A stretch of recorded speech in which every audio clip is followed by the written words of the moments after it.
अभ्यंतरता बाह्य नहीं रे, जे बहुविगति अभेद, निर्मल परिणति द्रव्य नीरे, ए सभी निश्चय भेद रे प्राणी, परखो आगम भाव। जेह भेद छे विगति नो रे, जेह उत्कृष्ट पर्याय, कार्य निमित्त अभिन्नता रे, ए परि व्यवहार उपाय। यहाँ पर महोपाध्याय जी महाराज जो है निश्चय और व्यवहार की एक अलग से विशेष व्याख्या कर रहे हैं। ये बात थोड़ी कल जो मुख्य थी वो रही। अब आप ये समझना है कि निश्चय ने और व्यवहार ने, इन दोनों को यहाँ पर उन्होंने लिया है।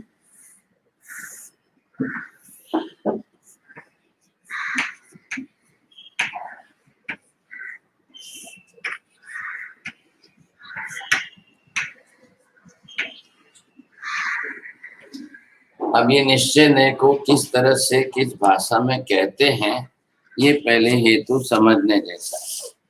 और इसी तरह से इसी के सामने जो है अब ये व्यवहार ने भी इन्होंने जिस तरह से लिया,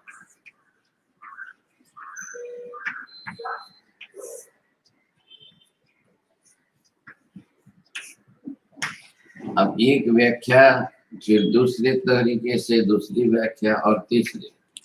अब इन दोनों को किस तरह से एक दूसरे के साथ परस्पर जोड़ना मिलाना कैसे करना। तीन बात इन्होंने, अभ्यंतरता बाह्य नहीं, जे बहुविगति अभेद रे, निर्मल परिणति द्रव्य नीरे, ये सभी निश्चय नहीं। अब यहाँ पर ये एक विभाग लिया है इन्होंने, अभ्यंतरता जो है बाह्य नहीं जीरे, ये इसके साथ जोड़ करके जो बात की। और फिर दूसरी व्याख्या बहुविगति भेद रे, तीसरी व्याख्या निर्मल परिणति द्रव्य नहीं।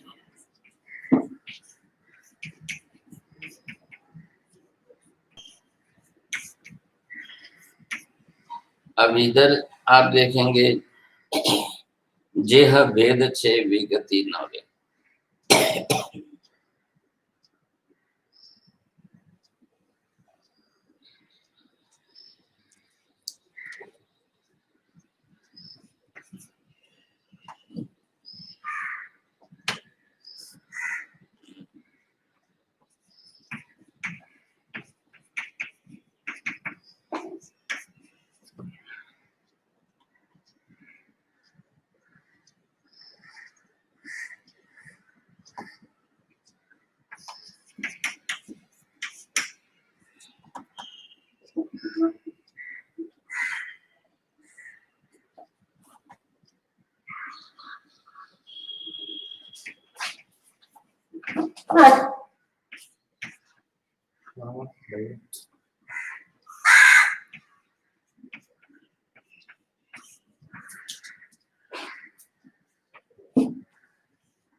इन दोनों श्लोकों को आप देखेंगे तब हमारी आंख खुलती है थोड़ी कि निश्चय नय और व्यवहार नय के बारे में कितना भ्रम और कैसा भ्रम चल रहा है जी। अब उपाध्याय जी महाराज ने यहाँ पर निश्चय नय को किस रूप में देखा है, और अभी तक हम जो बात सुनते आ रहे हैं, प्रचलितता बात आ रही है, उसके अंदर जो भेद है। अब वास्तविकता दोनों की आपको समझने के लिए इधर अगर आप देखो तो नय के विषय में अब एक पक्ष यहाँ पर ये है श्वेतांबर पक्ष का,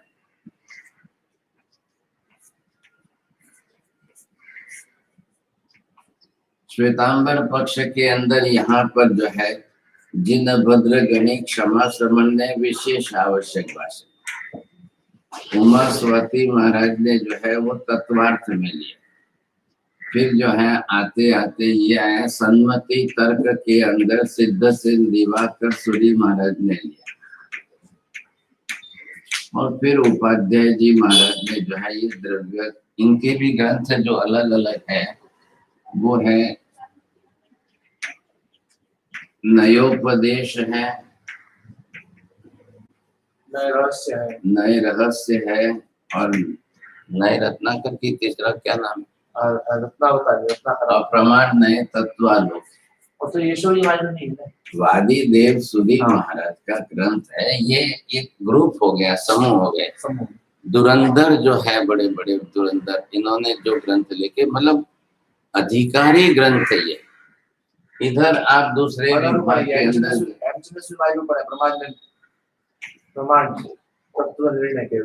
प्रमाण मीमांसा। अब ये दिगंबर सेन के अंदर देवसेन आचार्य का न्याय चक्र मुख्य है इन बातों के अंदर। लेकिन हम क्यों विचार करें, व्याख्या भेद आ रहा है। व्याख्या भेद जिस तरह से आ रहा है, इस बात को बड़ी गरिमा के साथ उपाध्याय जी महाराज ने आगे जो लिखा है, इम बहु विषय निराकरी रे करता तस संकोच केवल बालक बोधवारे देवसेन आलोचरे इम बहुविध नय भंग स्यु रे एक त्रिविध पयथ परखो हरको ये लड़ रे सुजस लही पर मत रे। अब इन्होंने जिस तरह से रहस्य खोल करके नहीं बोलना चाहिए, लेकिन देवसेन आचार्य के प्रति इन्होंने अपना मत व्यक्त किया है। तो देवसेन आचार्य ने जिस तरह से उन्होंने नए चक्र के अंदर जो बातें लिखी, हालांकि वो ग्रंथ रूप हो गई और ग्रंथ रूप होने के कारण जो है वो सिद्धांत बन गई, लेकिन इन्होंने जो शब्द लिखा है कि केवल बालक बोध वाले देवसेना, उन्होंने जो है बाल बोध के लिए बिल्कुल बाल स्वरूप जैसा उन्होंने वर्णन किया है। बाल स्वरूप जैसा वर्णन करके ग्रंथ की गरिमा नहीं बढ़ाई और सब विषयों का समावेश नहीं किया। स्वाभिष्ट विषयों को उन्होंने लेकर के अपनी पांडित्य जरूर दिखाया, लेकिन तत्व के अंदर जाकर पदार्थ के विषय को पूर्ण तरीके से स्पष्ट करना चाहिए। हमेशा ही क्या है, अब ध्यान से समझे, हमेशा ही नयवाद जो है ये संदिग्ध विषय बना रहा। नयवाद एक ऐसा रहा कि निश्चित व्याख्या नहीं, तोड़ फोड़ के कोई भी अपनी व्याख्या उसमें बैठा सकता है, किसी की भी बात को गलत सिद्ध कर सकता नहीं है तो अपनी अपनी दृष्टि है। अपनी अपनी दृष्टि से कोई भी व्यक्ति अपनी दृष्टि को प्रदान करके दूसरे वाले को जो है दबा सकता है। आप कभी भी देखिए, हमेशा एक क्रोध करने वाला क्रोधी व्यक्ति क्या होगा, वो जोर से ही क्रोध करेगा, वो जोर से ही चिल्लाएगा, वो जोर से बोलेगा, तो उसका डोमिनेटिंग नेचर बन जाता है। दूसरे को दबा देना, उसमें वो अपनी चीज समझता है। हाँ, तो वो उसका स्वभाव है। और ऐसे टाइम में समझदार होशियार व्यक्ति को समझ लेना चाहिए कि ये व्यक्ति बुद्धि का उपयोग नहीं कर रहा है, स्वभाव का उपयोग कर रहा है। तो उसको स्वभाव वाले व्यक्ति को उत्तर स्वभाव से देना कि बुद्धि से देना, ये व्यवहार नहीं की बात है। हमारे व्यवहार प्रैक्टिकल लाइफ में जब भी कोई व्यक्ति सामने आकर के आप जिस हेतु की बात करो, वो सामने वाला हेतु पकड़ के बात करे तो समझो कि बुद्धि पूर्वक बात कर रहा है। आप जिस हेतु से बात करो, उस हेतु को उड़ा करके छोड़ करके वो दूसरे विषय को लेकर के आपके ऊपर जोर से चिल्ला करके आंख निकाल करके आपको बोल दे, आप कभी भी मत सोचना क्या है उसके अंदर बुद्धि है, ऐसा नहीं है। बुद्धि पूर्वक व्यवहार नहीं कर रहा है, वो स्वभाव से ही चल रहा है। बस आप पूर्व कहोगे तो वो पश्चिम कह के जोर से चिल्लाएगा, आप उत्तर बोलोगे तो वो दक्षिण कह करके जोर से चिल्लाएगा। वो हेतु को नहीं पकड़ सकता है। वैसे ही सामने वाले के शब्दों को सुनना कि उसके आशय को समझना, अब किस नए को समझ करके बात करना, ये नए बात के अंदर सबसे बड़ा संघर्ष इसी बात का चलता है। तो फटाक से व्यक्ति के लिए बहुत आसान क्या है, स्वभाव बना लेना, स्वभाव से उसके ऊपर हावी हो जाना, यह हमेशा बहुत जल्दी आसान है। क्योंकि ज्ञानावरणीय कर्म के उदय की अपेक्षा मोहनीय के कसाय की प्रकृति सर्वघाती ज्यादा है और सर्वघाती उदय में। तो जितना जल्दी व्यक्ति स्वभावग्रस्त होता है, उतना जल्दी व्यक्ति ज्ञानग्रस्त नहीं होता है। आप ये फर्क समझिए। जितना जल्दी व्यक्ति अपने स्वभाव में घूमता है ना, रमता है, उसकी प्रकृति उदय में, इसकी पकड़ में आप आ गए तो वो स्वभाव का पूरा टोपला आपके ऊपर डाल गए। और फिर उसके लिए स्वभाव बोलने के लिए, स्वभाव से क्रोध व्यक्त करने के लिए जोर से चिल्लाने के सिवाय रास्ता नहीं। तो जो व्यक्ति जितना जोर से चिल्लाएगा, जितना जोर से बोलेगा, उसमें बुद्धि कम होती है और वो स्वभाव की कसाय की परिणति वाला होता है। जब व्यक्ति गंभीर होता है, वो धैर्य गुण वाला होता है, वो धीरज वाला होता है, तो उसकी बुद्धि काम करती है। गुणों के साथ बुद्धि ज्ञान करेगी, ज्ञान काम करेगा, और फिर आप बोलोगे तो आपकी धीरजता बनेगी, स्वस्थता बनेगी, समझ पूर्वक बोल रहे हो, ये सामने वाले को स्पष्ट प्रतीत होगा। लेकिन सामने वाला अपनी बुद्धि का ज्ञान का उपयोग नहीं कर सकता है, तो वो क्या करेगा, उसके साथ उसके पास विकल्प नहीं है, उसकी लाचारी है कि उसको कसाय के अंदर आकर क्रोध से आवेश में बोलना, ये उसकी लाचारी। ये बहुत अच्छी तरह से समझना चाहिए, और ये हमको समझकर सबके साथ व्यवहार तो सबको करना है, सबको सबके साथ व्यवहार करना है।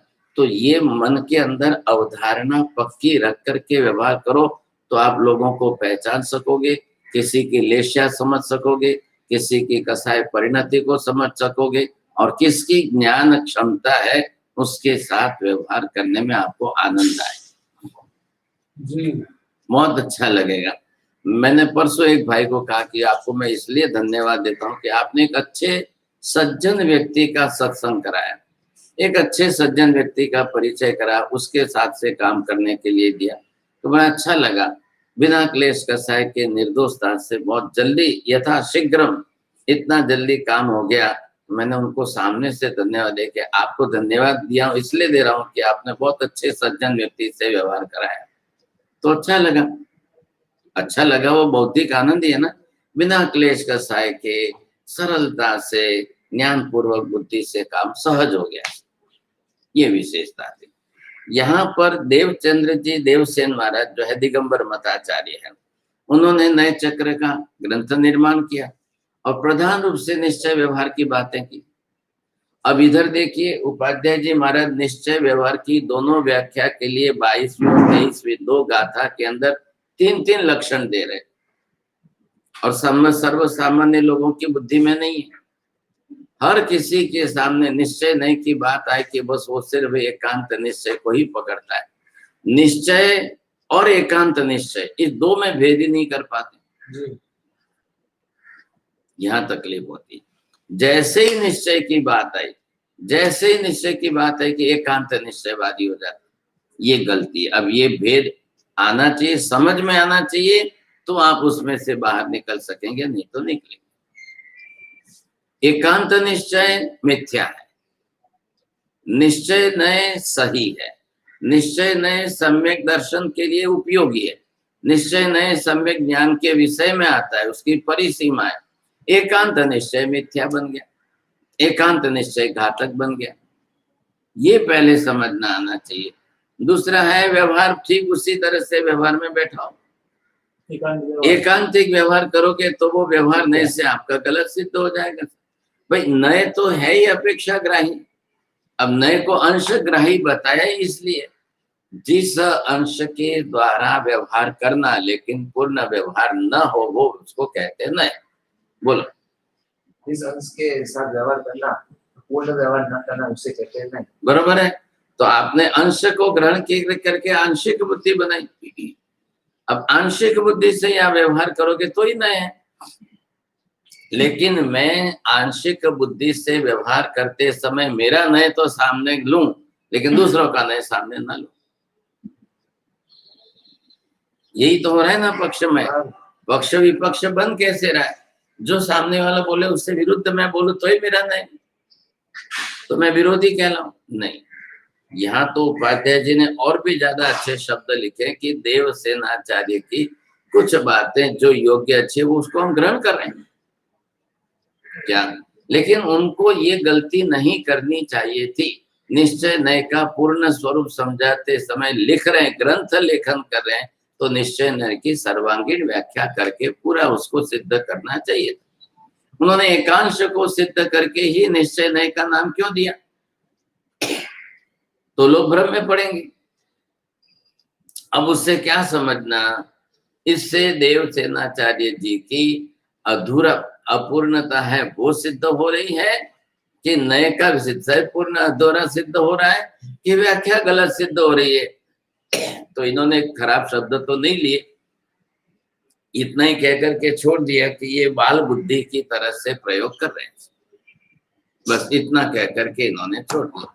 बालाव बोध के लिए जो पहले LKG के छोटे बच्चे होते हैं, उनको तो गाय कैसे समझाई जाती है? एक पूंछ होती है, पीछे 4 पैर होते हैं, आगे 2 सींग होते हैं, ऐसे गाय को समझाने के लिए। तो ये भी पूरा तो करना चाहिए था। तो इन्होंने अधूरेपन से जिस तरह से जो व्यवहार किया है वो उचित नहीं है, ऐसा इनका समझाना है। अब यहाँ पर 3 व्याख्या के अंदर आप भेद करके समझे। अभ्यंतरता बाह्य नहीं रे। अब जो नए आंतरिक वस्तुओं को उपचार से बाह्य अर्थ साथे जोड़ता है, मतलब क्या हुआ? आंतरिक वस्तुओं के जो नए आंतरिक वस्तुओं को उपचार से गौणता से भी बाह्य अर्थ के साथ तो जोड़ता ही। अब जैसे आपने आत्मा लिया, व्यवहार निश्चय नहीं की बात है। अब जैसे कहते भी कि कटाक्षनाम उपत्ति चरवाला लेकर के बैठे, वो सामयिक में, ये कौन कहेगा? व्यवहार नहीं वाला कहेगा भाई, इसलिए ये सामयिक में है। देखा क्या है उन्होंने? अब व्यवहार नहीं देखा है। श्रेणी का आया है महावीर के सामने, तो भगवान तमना मरे तो कौन गति है नहीं था, ये वचन किसका है? व्यवहार नहीं का है। महावीर ने जवाब दिया निश्चय नहीं का, तमना मरे तो 7वीं नरके जाए। अब निश्चय नहीं के अंदर महावीर ने जो भाषा प्रयोग की, तो वो क्यों की? वो क्यों की? आखिर उसके अंदर जब श्रेणिक ने व्यवहार नहीं से पूछा है, तो महावीर व्यवहार नहीं से उत्तर क्यों नहीं दे रहे? बराबर बराबर बोलते हो। क्या बराबर बोलो? प्रश्न बराबर है। प्रश्न बराबर है। अब यहाँ पर क्या होना चाहिए? हमेशा जिस व्यवहार, जिस नए से जो पूछे उसको उसी नए से उत्तर देना, उसी नए से, या जिस नए के परिणाम स्वरूप जो देख करके पूछ रहा है, तो उस परिणाम को जिस नए से देखा जाता है उससे उत्तर देना। अब फर्क पड़ा, तो क्या फर्क पड़ा? देखो दोनों में बहुत बड़ा फर्क। श्रेणी क्या पूछ रहा है, उसके अंदर कार्य कारण भाव क्या संबंध है? काल एक आधार है, पहले ध्यान दो। काल वर्तमान काल की दृष्टि से श्रेणी पूछ रहा है, लेकिन कार्य कारण भाव में परिणाम फल क्या सामने आ रहा है? हमना मरे तो 7वीं नरके जाए। ये श्रेणिक ने कैसे जान लिया कि हमना मरे तो 7वीं नरके जाए? ये महावीर की भाषा है। श्रेणिक तो पूछ रहा है हमना मरे तो कौन गति है नहीं था। तो अब भगवान ने निश्चय केवली के लिए निश्चय नहीं का उपयोग करना बहुत आसान होता है। क्यों आसान होता है? द्रव्य गुण पर्याय तीनों के अंदर द्रव्य की भी प्राधान्यता जानते हैं, देखते हैं, वो त्रिकाल ज्ञानी है। अगर हमना मरे तो यानी क्या गति हो, तो हमना शब्द कालवाची, वर्तमान कालवाची है, तो उत्तर बरोबर दे रहे भगवान क्या देख रहे हैं? और श्रेणिक ने क्या? श्रेणिक ने देखा कि बेबाहू ऊंचा करी, पग ऊपर पग चढ़ाए, ये श्रेणिक ने बाह्य स्वरूप देखा है। ये व्याख्या क्या कर रहे हैं कि आभ्यंतर वस्तुओं को बाह्य के साथ गौण उपचार से जोड़ो। ये जो पहला है, यहाँ पर पहली व्याख्या के 3 अंश दिए। 3 अंश में पहला अंश किस बात का चल रहा है? जब आभ्यंतर को बाह्य के साथ गौण रूप से, बाह्य को अपने अभ्यंतर को प्रदान किया, बाह्य को गौण है तो उसको भी साथ में अपेक्षा में रखो। अब ये जब साथ में रखेंगे तब आप क्या विवक्षा करेंगे? तो महावीर ने आत्मा देखी है निश्चय ने से अंदर के, श्रेणिक ने व्यवहार ने से बाहर की काया देखी है, क्योंकि बाहर की काया ही दिखाई देती है, आत्मा तो किसी को दिखाई नहीं देती, देख नहीं सकते आरोपी होने से। तो यहाँ पर जो है श्रेणिक बाह्य दृष्टि से, क्योंकि इंद्रिय दृष्टि ग्राह्य विषय जो है वो बाह्य दृष्टि से, डायरेक्ट आत्मा से होने वाले विषय ही आभ्यंतर विषय के दृष्टि के बन सकते हैं, नहीं तो कैसे बनेंगे? आभ्यंतर का जो स्वरूप देखना है और बाह्य का जो स्वरूप देखना है, दोनों में भेद है। भगवान केवली है, इसलिए उनको इंद्रिय से नहीं देखना है, उनको सीधे आत्मज्ञान से देखना है, आत्मदर्शन से देखना है। तो जब उन्होंने सीधे आत्मदर्शन ज्ञान से देखा, तब उनको स्पष्ट हुआ कि श्रेणिक हमना जो मरी जाए तो यानी सुगति था, तो उसके अध्यवसाय भाव जो चल रहे थे वो देखे। तो वो देखने का काम केवल ज्ञान का था।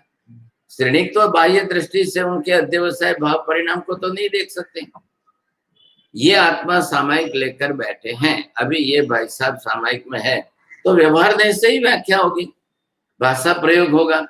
हमारा सामायिक में छे। अब वो किस अवस्था में है, उनकी भाव परिणति की आभ्यंतर की कक्षा कौन सी है, तो ये तो एक आयाम सामायिक आयाम।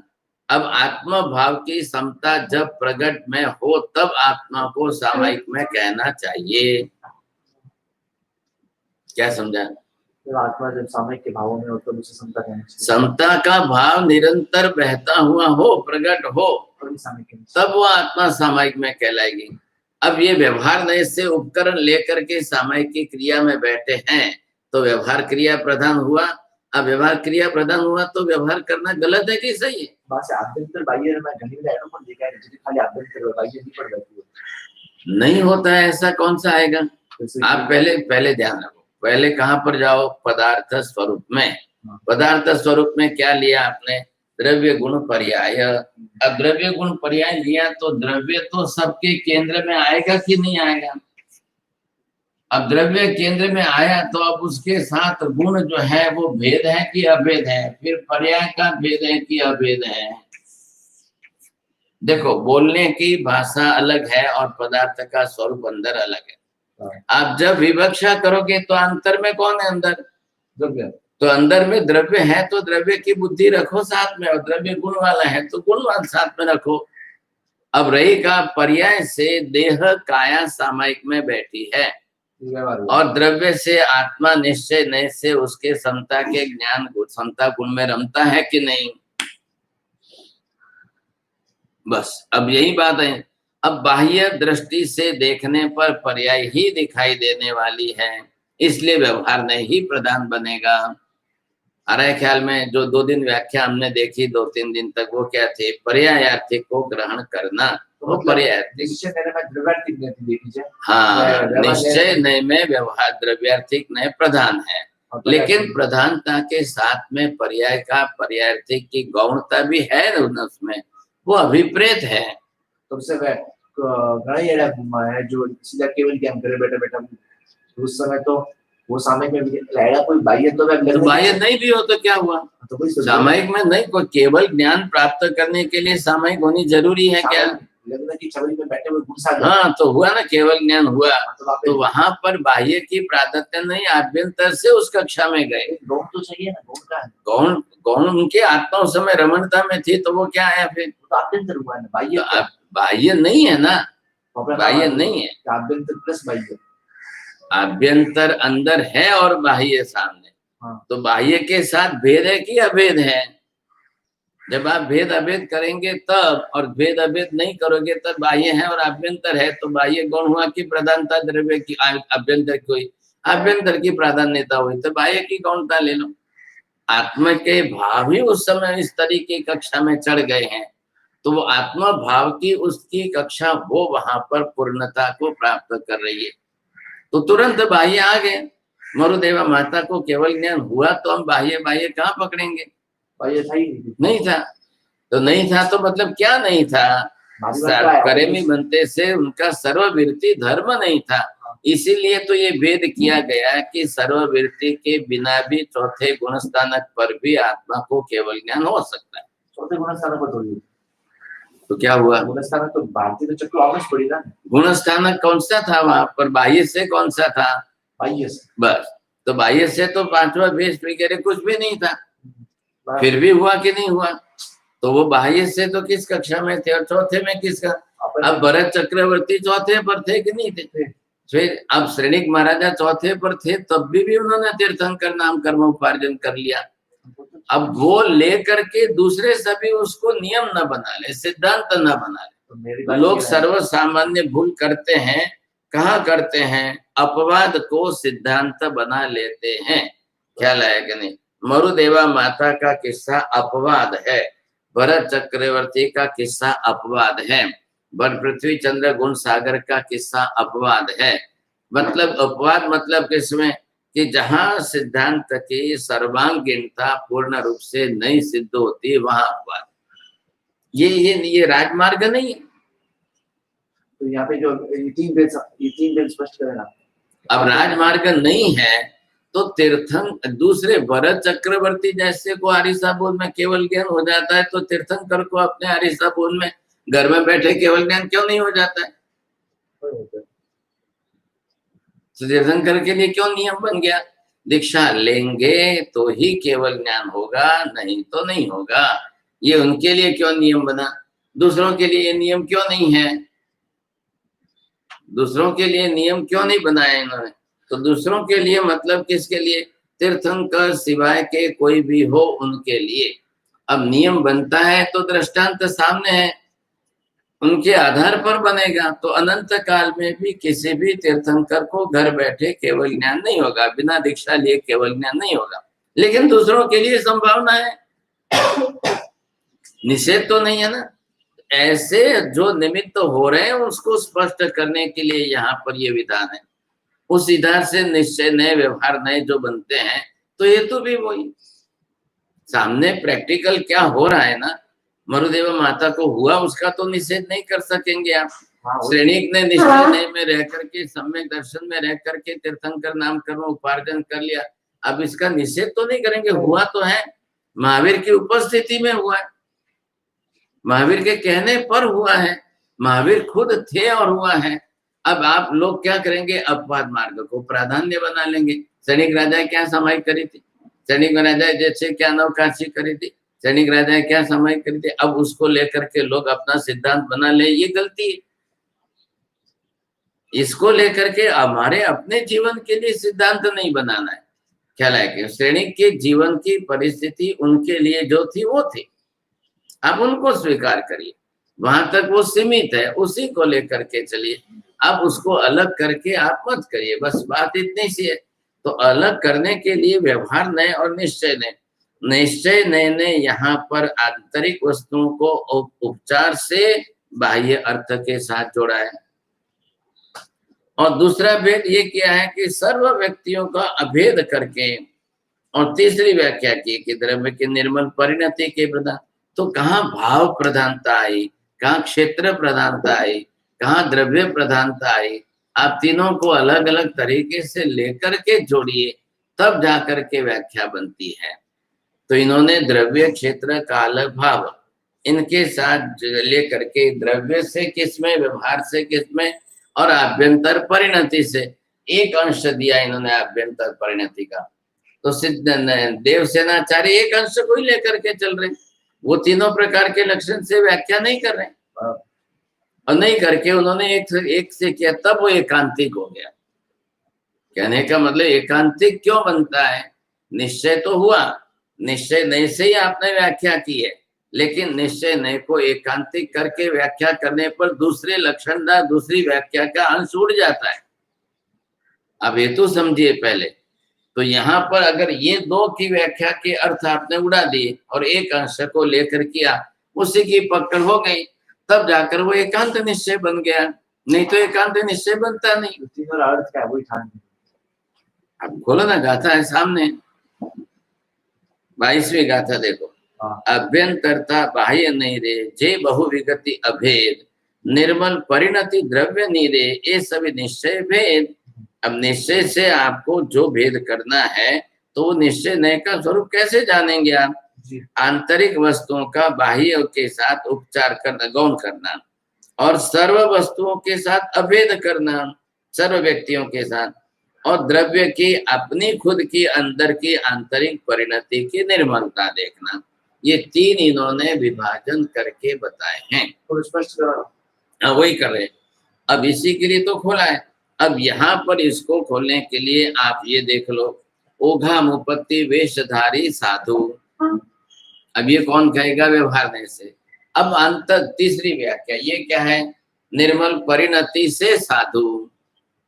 तो निर्मल परिणति है या वेश धारकता है, ये पहले समझो। अब निर्मल परिणति को कैसे लेना और वेश धारकता से कैसे लेना।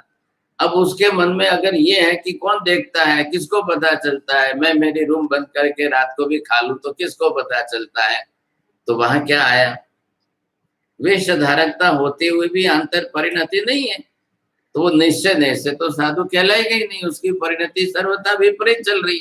बराबर। अब कोई देखे या ना देखे, रात हो या कोई भी हो, मेरा व्रत है, मुझे रात्रि भोजन निषेध है, बस मुझे नहीं करना है, मुझे नहीं करना है, तो उसकी परिणति में परिपक्व होता है। बुद्धि की स्थिरता व्रत में है, तो व्रत के अंदर ज्ञान की परिपक्वता उसकी स्पष्ट बनी हुई है। अब वो रात को बाथरूम में जाकर के पानी पी ले तो आप क्या करेंगे? अब किसको पता चलने वाला है? कौन देखने आया है? दरवाजा बंद है ना, देखने वाला कौन है? ये परिणति अगर उसकी बन गई तो वो फिर वो साधुता में नहीं है। अब व्यवहार नए से लोग तो वेशधारी समझेंगे भाई, अब उसमें तो कोई क्या कर, तो वो जीव भी अब निश्चय नहीं में आया तो कर्म परिणति तो भारी हुई, तो कहाँ चौथा गुण स्थानक रहेगा? फिर वहां उसकी स्थिति क्या रहेगी, सोचिए आप। तो ये यहाँ पर दोनों इन्होंने व्याख्या की है। इन्होंने एक दृष्टांत दिया है भाव परिणति के लिए। इंद्र महाराज अपनी तरह से स्वर्ग के अंदर, ये श्लोक देखिए, समाधिर नंदनम धैर्यम दंभोली समता शचि ज्ञानम महाभिमानम च वासव श्री मुने। अब पुंडरी का अध्ययन के अंदर ये बात इन्होंने कही है। अब वही बात आपको साधु के स्थिति जीवन में घटाइए। इंद्र के जीवन में, इंद्र के लिए जो सुख के साधन है, तो अगर उसी को आप सुख रूप मानते हो तो उसका अर्थ घटन क्या करेंगे? अर्थ घटन करके साधु के जीवन में कैसा, तो साधु के जीवन में घटाइए। साधु के लिए समाधि नंदन बने, धैर्य उसका वज्र है, समता उसकी पटरानी है, और ज्ञान उसका महाभिमान है। लो हो गई बात पूरी। तो इंद्र क्यों सुखी है? साधु तो इंद्र से भी ज्यादा सुखी है। ज्ञानसार में भी ये बात आई है कि नहीं? ज्ञानसार के हिसाब से इस बात को यहाँ पर इन्होंने सिद्ध किए। तो ये जो समाधि, धैर्य गुण, समता, ज्ञान गुण, ये आत्मिक सुख का अंदर आनंद जो है, वो अंदर का आनंद उससे विशेष रूप से समझना है। अब ये अंदर के आनंद को आप समझेंगे तब आपको क्या ख्याल आएगा। अब ये निश्चय नहीं कि दूसरी व्याख्या के अंदर क्या कहे, नए अनेक व्यक्तियों से अभेद भी दिखाता है। अब अभेद है, भेद की बात नहीं की, अन्य व्यक्ति कौन है, कितने हैं, बहुत है। अब जो भी उनके साथ भी जो है आपका भेद कैसे है, अभेद देखना है। अब निश्चय नहीं का अर्थ जो है वो, अब देखो आप, जीव इस संसार के अंदर कर्म के उदय के कारण कोई राजा रंग होता है, सुखी दुखी होता है, स्त्री पुरुष होता है, रूप स्वरूप कुरूप होता है, रोगी निरोगी, ब्राह्मण क्षत्रिय, अब ये सब कितने भेद हैं। इन सब भेदों को कर्मजन्य समझ करके औदैहिक भाव के अंदर पर द्रव्यकृत मान करके अब आप जो है समझ के उनको गौण करके सर्व आत्माओं के स्वरूप को समान रूपता होने से अभिन्नता आई, समान आया। अब ये आया इस तरफ से मूल समानता के रूप में लेकर के आपने अभेदपना सिद्ध कर दिया, तो ये निश्चय नहीं करेगा।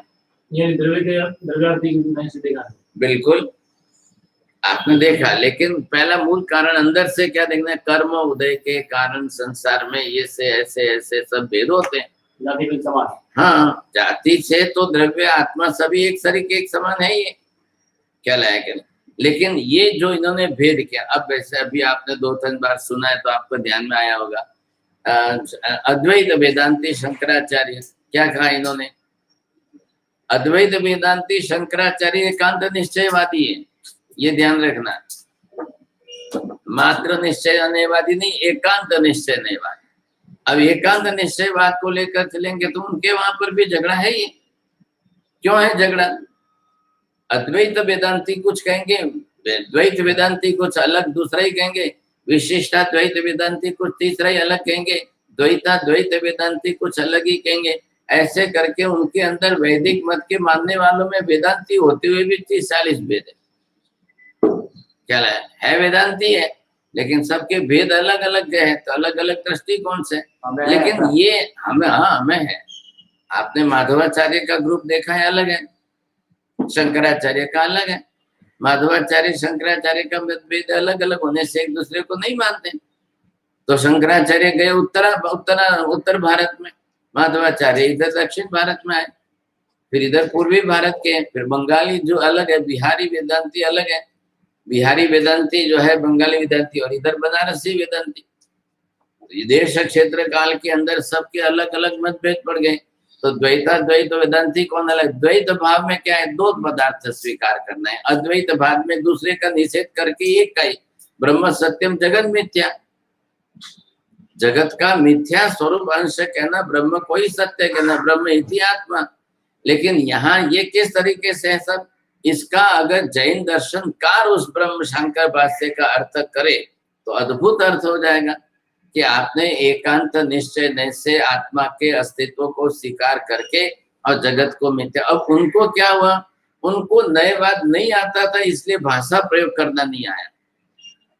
आप समझिए, पहले नयवाद ये अच्छा तो करना क्या था, वहां पर मुख्य और उपचार का भेद था, मुख्य गौण का भेद, उनको आत्मा के अस्तित्व को प्राधान्यता देनी थी।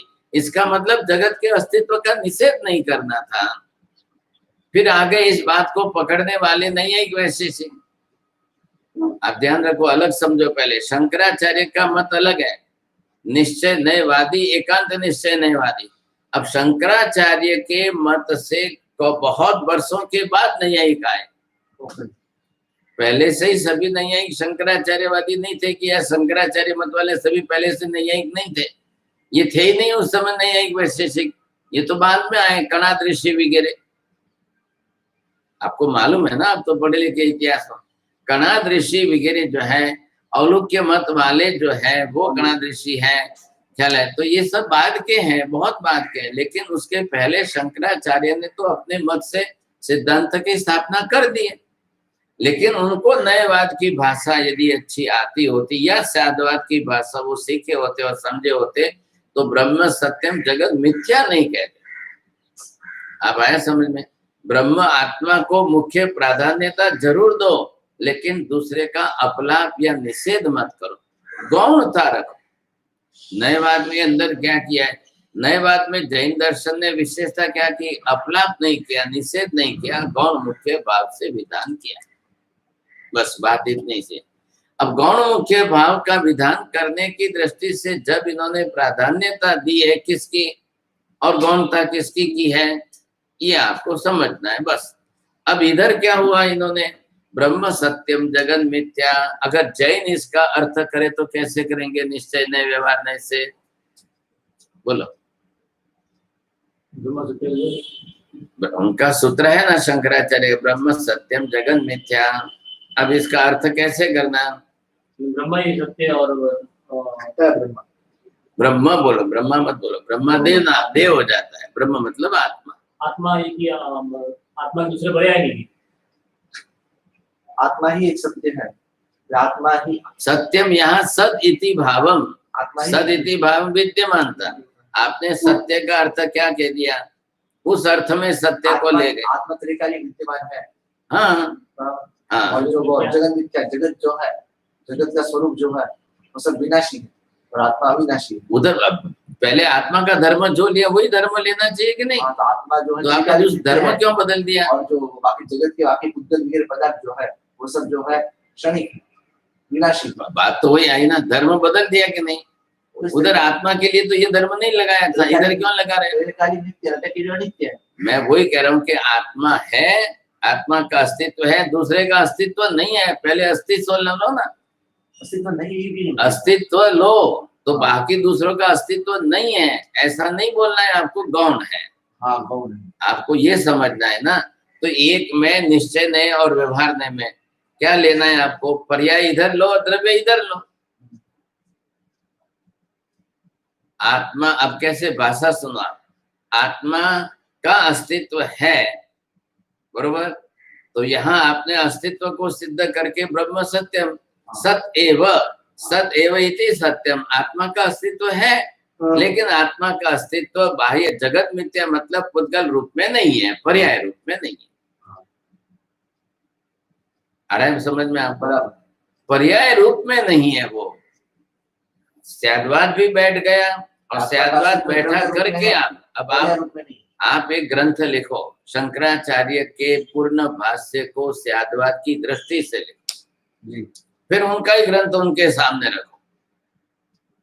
आया ग्रंथ तो उनका ही है, तो वो लोग स्वीकार कर लेंगे। आपने माते आवे क्यों ढालो क्यों डोलो क्यों वनो माते तो वनो माते क्यों डोले रहे? आप ग्रंथ लिखिए अच्छी तरह से और ये स्पष्टता करिए कि शंकर भाष्य है, ब्रह्म सूत्र जो है उसको आप टीकाकार, वो सूत्रकार है ना, सूत्रकार ने सूत्रों की रचना की है। अच्छा ये गलत, जैसे तत्वार्थ क्या है, सूत्र है, सूत्रकार उमा स्वाति जी ने तत्वार्थ की रचना की, अब उसको टीकाकार और खोलते हैं, भाष्यकार ने अपना आशय व्यक्त कर दिया है। अब यहाँ आप भेद करके स्यादवाद की दृष्टि से ब्रह्म सूत्र कैसे है, ये आप खोलो। और जब लास्ट टाइम में क्या बोलिए था कि आत्मा त्रिकाली नित्य है, पर पर्याय थी जगत नित्य का बोलिया। मुंह नहीं बोले त्रिकाल वगैरह, मैं उस नहीं गया, मैंने आत्मा के अस्तित्व को सिद्ध किया है। ब्रह्म सत्यम, आत्मना अस्तित्वम सत्यम, परम पर जगत इति पर्याय रूपेण अस्तित्व नहीं। अब जगत पर्याय का अभाव इसमें आत्मा में लो वापिस, जगत का जो मिथ्या वो जगत को असत्य सिद्ध कर रहे हैं, तो आत्मा इस जगत पर्याय रूप में नहीं है, ब्रह्म रूप में, आत्म द्रव्य रूप में। तो द्रव्य रूप में उसकी सत्यता सिद्ध करो, पर्याय रूप में जो पर पुद्गल जन्य संयोगिक पर्याय वो रूप नहीं है, तो उससे क्या होगा कि जगत के अस्तित्व का अभाव सिद्ध नहीं होगा। इन्होंने गलती कहाँ की है वो पकड़ो, जगत के मतलब पर्याय के अस्तित्व का अभाव सिद्ध कर लिया है। तो निश्चय नहीं की दृष्टि से आप पदार्थ द्रव्य गुण पर्याय में बैठा, आत्मा नित्य है, पर्याय के अनित्य। हाँ, आत्मा द्रव्य से नित्य है, पर्याय से अनित्य। जगत जो है, अब वो जगत किस रूप में है, जगत है क्या है, तो वो फिर वापस इसके साथ जोड़ दो। तो जगत में आत्मा के द्रव्य की पर्याय है जगत, आत्मा द्रव्य है तो द्रव्य की पर्याय रूप में जगत है। तो अब यहाँ पर आत्मा को द्रव्य रूप में आप सिद्ध करते हो, तो पर्याय रूप में उसकी गौणता सिद्ध कर लो। अभाव क्यों सिद्ध करते हो, अस्तित्व का अभाव सिद्ध नहीं करना है। शरीर रूप में धारण कर लिया तो पर्याय बन गई, तो कितने पर्याय बन गए संसार में, अनंत पर्याय उनको भी स्वीकारनी पड़ी, और अनंत पर्याय स्वीकार करके एक द्रव्य की अनुगत बुद्धि से सबके अंदर सूर्य की किरण की तरह से उन्होंने स्वीकार की। वो बात नुकसान हो गई ना उनको, उनका नुकसान कैसे किस तरह ये हुआ है, उनकी आंख खोलनी तो पड़ेगी कि नहीं। उनकी पर्याय नहीं मानते, नहीं पर्याय का अभाव मान रहे हैं। हाँ बस बात यहाँ पर है, तो हमें समझ में आई तो बात हम जाओ ना, जैसे में आपने क्यों ग्रंथ लगो तो आपको कानून को बात कहाँ पर आई। महावीर ने केवली ने कैसे उत्पाद वे द्रव्य के साथ तीनों पदार्थों को द्रव्य गुण पर्याय को साधा है, बस बात इतनी सी है। जब जब द्रव्य है तब तब पर्याय है कि नहीं है, तो जब जब पर्याय है तब द्रव्य है कि नहीं है, तो पर्याय किसी न किसी द्रव्य की है और द्रव्य किसी न किसी पर्याय के रूप में है, तो उनको द्रव्य स्वीकारना है, पर्याय नहीं स्वीकारनी है। तो द्रव्य स्वीकारते समय पर्याय का अभाव सिद्ध करने के लिए मिथ्या शब्द का प्रयोग किया। चर्चा बहुत लंबी है वहां पर भी, वो भी बुद्धिशाली है सब, लेकिन मिथ्या इति के मिथ्या इति अभाव, मिथ्या इति विपरीतम वैपरीत्य बुद्धि, अभाव सिद्ध कर रहे हैं, बस ये तकलीफ। हाँ वो उनको प्रश्न करो, पहले उनका पक्ष क्या है ये स्पष्ट करो, फिर आप खंडन करने के लिए आपके नए से पक्ष है, लेकिन खंडन उनका करते समय उनकी दृष्टि से करना है, आपकी दृष्टि से नहीं। पद्धति ये है, क्या लगे, वाद विवाद के भी एक नियम बने हुए हैं, उस पद्धति से चलना है। तो वहां पर उन्होंने जिस नए से जिस दृष्टि से विधान किया है उसमें वो एक का अस्तित्व और दूसरे का सर्वथा अभाव सिद्ध कर रहे हैं। आपको ये ध्यान देना है कि द्रव्य का अस्तित्व सिद्ध करते हुए पर्याय का अभाव सिद्ध मत करो, बस बात इतनी सी है। उन्होंने पर्याय का सर्वथा अभाव सिद्ध कर दिया है, इसलिए सिद्धांत उल्टा कैसे हो गया।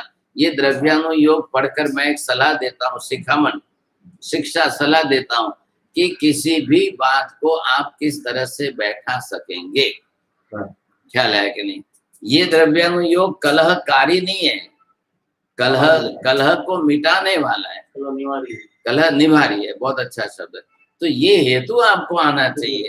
तो हमारी द्रव्य गुण पर्याय की बुद्धि परिपक्व होनी चाहिए। ये ग्रंथ है, ग्रंथ ज्ञान प्रदान करता है, लेकिन उससे हमारी बुद्धि की परिपक्वता आनी चाहिए।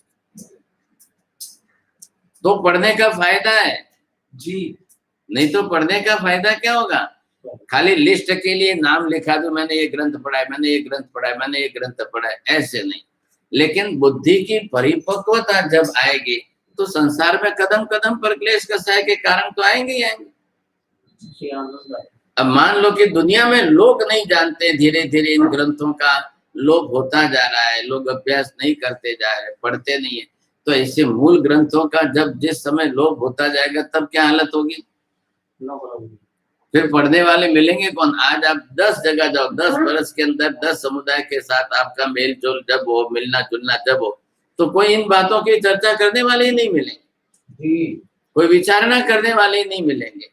फिर हर कोई मिलेगा, सब व्यवहार नहीं की चर्चा करने वाले मिलेंगे। व्यवहार की चर्चा में सबके दुनिया के अपने अपने मत मतांतर के विषय रहेंगे। ते लाल पात्रा क्यों लाखो, काला पात्रा क्यों लाखो, हमें बनने मास्टर कतई चर्चा करने, कतरी होगा चर्चा करने ते मुंहपति हाथ में राखो के मुंहपति मुड़े बोधो। अब बननी चर्चा करे तो करता रहना, तो यही चलता रहेगा, बस सदियों से चला है, आज की बात नहीं है, सदियों से यही चर्चा चलती रही। अब उत्तराधीन सूत्र के अंदर एक प्रसंग जहां पर आता है पूरा अध्याय, इधर से गौतम स्वामी आ रहे हैं और विहार करके इधर से केशी स्वामी आ रहे हैं, और जब वो दो मिले हैं, आप गंधर क्यों बोलो?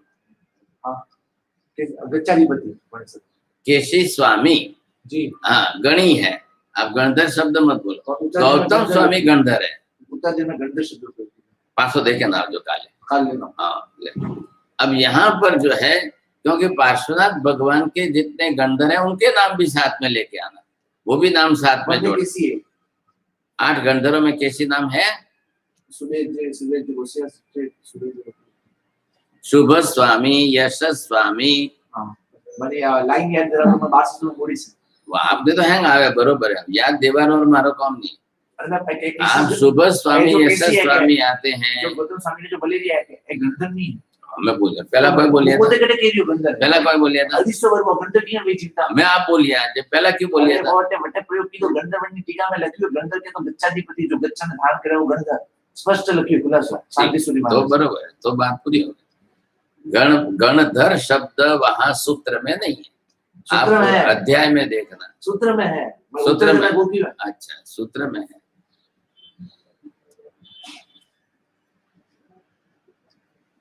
सूत्र में है तो देखना पड़ेगा, सूत्रकार तो टीका खुलासा भी गच्चा ने धारण करे वो गंधर बराबर।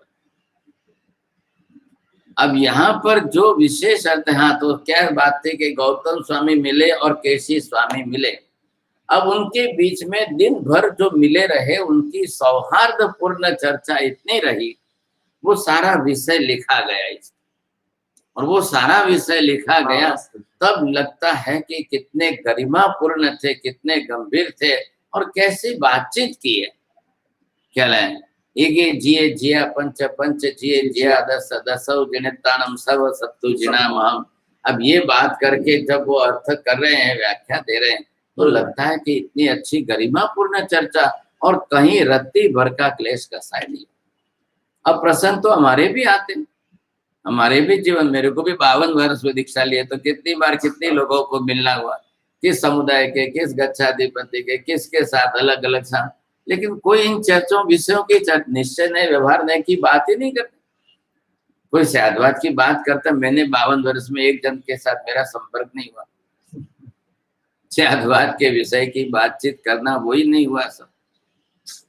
चले पहले तो मिलने पर सीधी दृष्टि जाती है, व्यवहार नहीं पर, व्यवहार नहीं पर दृष्टि, समुदाय नहीं, व्यवहार नहीं पर दृष्टि जाती है, ये क्या करते हैं, ये क्या करते हैं, इनसे हम ऊंचे, हमारे से ये नीचे, हम ऐसा पालते हैं, ये ऐसा पालते हैं, हम ऐसा पालते हैं, ये ऐसा।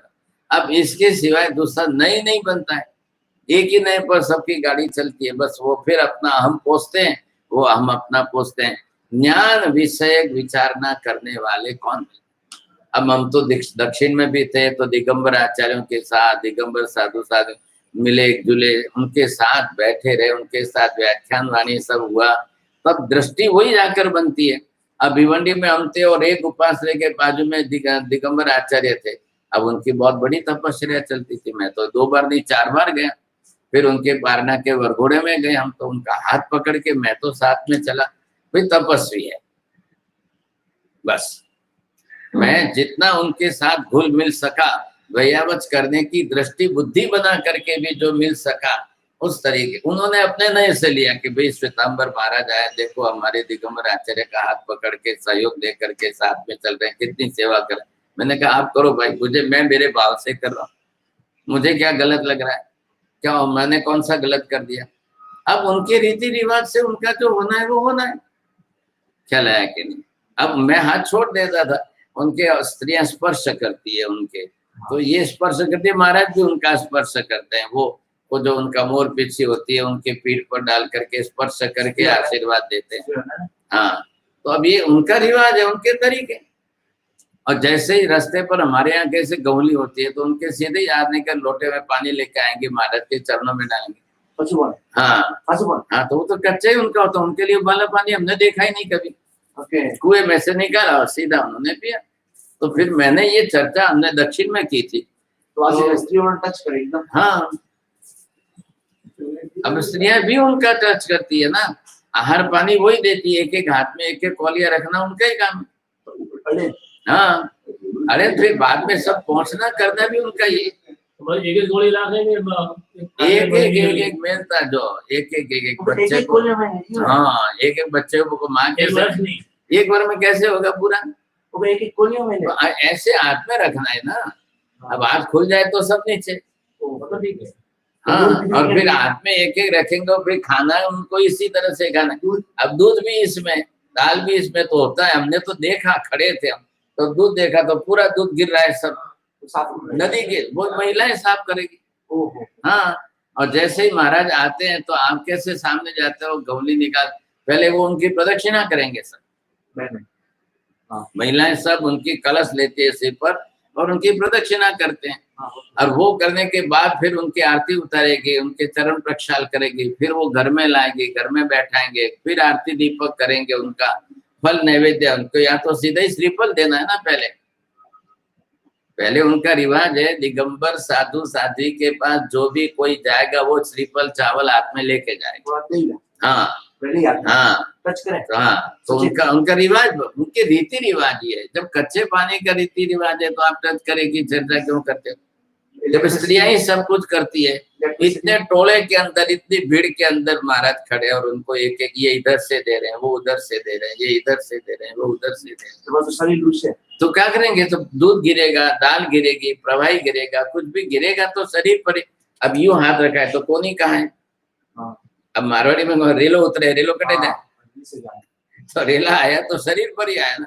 अब शरीर पर दूध वाला, शक्कर वाला दूध मीठा रहेगा तो क्या होगा? पानी से साफ करना पड़ेगा, फिर पानी से साफ करना, फिर कपड़े से पहुंचना पड़ेगा कि नहीं? ये सब है। और ये तो रास्ते पर भी कोई वंदन करने आए तो वो सीधा उनका रजो अरण जो होता है उसको मोर पीछे वो उनके ऊपर खुद रख करके तो उनको आशीर्वाद देते हैं। क्या लगेगा? टच तो नहीं करता ना। मैंने जो देखा है ये देखा है, मैंने जितना देखा है उस समय इतना देखा। हाँ, अब वो उसको कच्चा नहीं मानते हैं। मैंने सिद्धांत से मैंने चर्चा की, मैंने कहा इस पानी को आप सचित नहीं मानते हो, अचित ही मानते हो। तो अब इसका जवाब मिलना चाहिए कि नहीं? क्या मिला? अब कहाँ मिला? मैं तो इसके लिए गया था उधर अपने दिगंबर श्रवण बेलगोला, श्रवण बेलगोला वहां पर भी गया था, वहां हम रहे थे। क्या ले, उनका महामस्तक का भी शेख था और उस समय हम रहे तो क्यों हुआ क्या? हाँ, नहीं, महामस्तक का शेख बाहुबली की मूर्ति का 12 बरस के बाद एक अभिषेक आता है।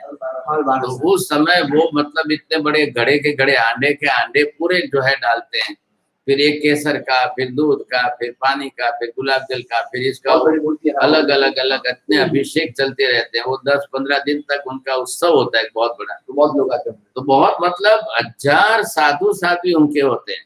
1000 मतलब क्या, ज्यादा से ज्यादा बड़ी संख्या में एक इतना बड़ा उत्सव होता है, राजकीय उत्सव होता है ना कर्नाटक राज्य में। राजकीय उत्सव के रूप में मनाया, सरकार लाखों रुपए खर्च करती है। सरकार? हाँ, लाखों लोग आएंगे जाएंगे, सब आएंगे, मिनिस्टर आएंगे, वो अभिषेक करेंगे। आज इनके तरफ का अभिषेक है, इन्होंने 1.5 लाख रुपए चढ़ाए हैं, चढ़ावा लिया है। ये ऐसे सब तरीके उनके वहां पर है। तो साधु इतने बैठते हैं, सामने साध्वी जियां इतनी बैठती है, सब और उनका तो चतुर्विध संघ होना चाहिए ना, विहार करे तो 4 जन साथ में, आगे एक साधु, उसी के पीछे उनकी साध्वी चलती है। ऐसा है। साथ में ही साथ में क्या है, एक साधु आगे चले कि उनके पीछे के पीछे उनकी साध्वी हो, इधर एक श्रावक हो, इधर एक श्राविका बहन हो, चारों का चतुर्विध संघ, एक एक के नाम का एक एक संघ हो गया। मतलब ये इनका संघ आया है, ये इनका संघ आया है, ऐसे बोलते हैं। उनका भाषा व्यवहार इस तरह से होता है। एक बार साधु ध्यान नहीं करता था। नहीं, ये भी नहीं चलेगा। हाँ, वो उनके लिए अनिवार्य हो गया, समझे। वो सब साथ में ही उनका है, वैसा ही है। अब वो सिद्धांत की बात, ये मैं तो बात कर रहा हूँ आचार विचार की बात। हाँ, तो ये अभी क्या है, कर्नाटक में जाओ तो बहुत दिगंबर साधु साध्वी मिलेंगे ज्यादा। हाँ, इधर बम्बई में आपको देखने को नहीं मिलते हैं, समझे कि नहीं। लेकिन आप बोरीवली उधर जाओ तो उनका स्थान बना हुआ है, त्रिमूर्ति का जो स्थान है वहां पर है। इनके अंदर वो समाज तरह से उनको प्रश्न पूछे, जवाब नहीं मिले। हाँ, जवाब नहीं मिल रहे। अब श्वेतांबर में आप ही गए होंगे अकेले। पहले भी बहुत और किसी का मिलना हुआ होगा, लेकिन मेरे समय में जब प्रसंग आए, विहार आदि के निमित्त आए, प्रसंग आए, तब तो सामने। और भिवंडी में क्या था कि चातुर्मास था, तो उधर पास में ही उनका उपस्थान मंदिर, दिगंबर मंदिर। क्या तो आपने मान सम्मान दे दिया? बहुत अच्छी तरह से विवेक से देते हैं। खोटा मानता नहीं, वो ठीक है, वो आपको जो मानना है मानना करो आप, लेकिन जिस समय जो औचित्यता है, व्यवहार है, वो बरोबर संभाल, उसमें कोई ना। और दिगंबर के अंदर बड़े बड़े तपस्वी होते हैं साहब, इतनी बड़ी बड़ी तपस्या वाले, इतने बड़े बड़े तपस धर्म करे, बहुत अच्छा है। अब हमको क्या है, हम लोग खाली गुजरात राजस्थान में इतने रहे, पता नहीं। इधर आप बाहर निकल जाओ तो राजस्थान में जाओ, मध्य प्रदेश में जाओ, उत्तर प्रदेश में जाओ, कर्नाटक में जाओ, उड़ीसा में, सब जगह दिगंबर मत ही ज्यादा है। श्वेतांबर मत तो आपका 10% नहीं है, बाकी सब जगह पर 90% दिगंबर मत है। हम तो हमारी कूप मंडूकता में राजी है, हम कूप मंडूक बने हुए हैं कि नहीं नहीं हमारा ही श्वेतांबर। अब इधर आपको बम्बई, अहमदाबाद, सूरत में तो ये भी देखने को मिलेगा ना, इधर आपको क्या देखने को मिलेगा। और श्वेतांबर ही गए हैं सब जगह। आज बेंगलोर में जाओ तो राजस्थानी समाज, चेन्नई में जाओ तो राजस्थानी समाज, गुजराती समाज 10% है, कच्ची समाज 5% है, लेकिन 90% राजस्थानी समाज है। तो वहां सब जगह पर उन्होंने अपनी तरह से मंदिर बनाए, उपासना बनाए। वहां की जनता को, किसी को उन्होंने श्वेतांबर धर्म में संलग्न नहीं किया। हमारे लोग श्वेतांबर लोग धनवादी है, धर्मवादी नहीं थे। बड़े बड़े जाकर आप अब हाँ, कोई नहीं हुए ना, उन्होंने किया। उन्होंने वहां की सामान्य जनता को कन्वर्ट करके दिगंबर बनाए। श्वेतांबर तो धनवादी थे, तो मद्रास में गए तो मद्रास में 10 करोड़ का मंदिर बना दिया, बेंगलोर में गए तो 15 करोड़ का मंदिर बना दिया।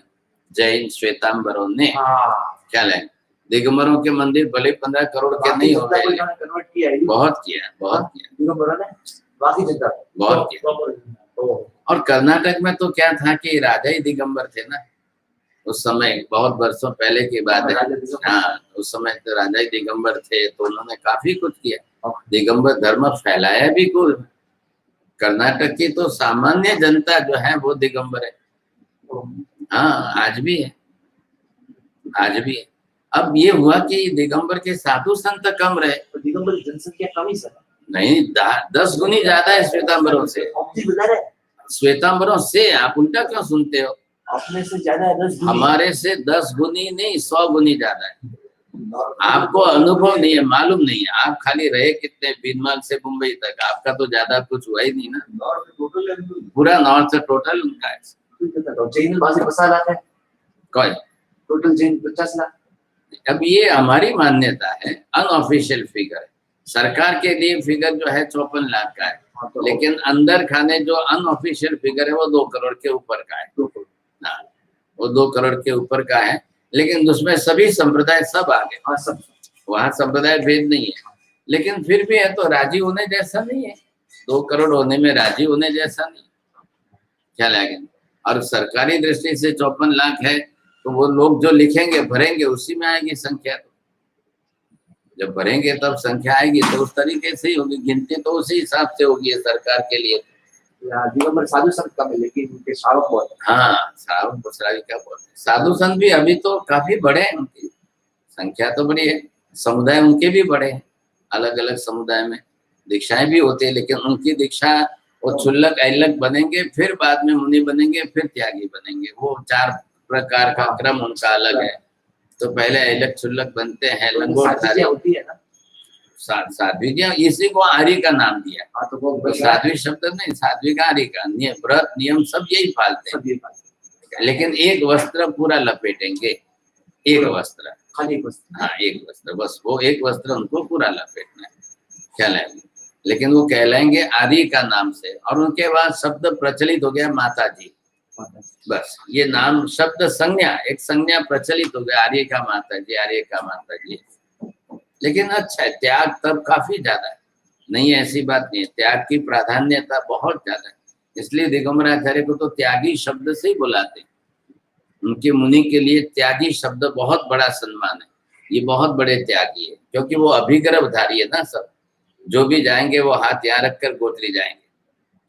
अभी यहाँ हाथ रखा है, ऐसा हाथ रहा है, तो सामने वाले जल्दी समझ जाएंगे अभिग्रह। वो ऐसे लेकर के गोत्री के लिए गांव में निकलेंगे तो किसी के घर में नहीं जाएंगे, किसी के घर, पूरी गांव की गली घूमेंगे, ऐसे जाके घूमते रहेंगे तो लोग बाहर आएंगे और फिर जो है अलग अलग वस्तु लेकर के आएंगे।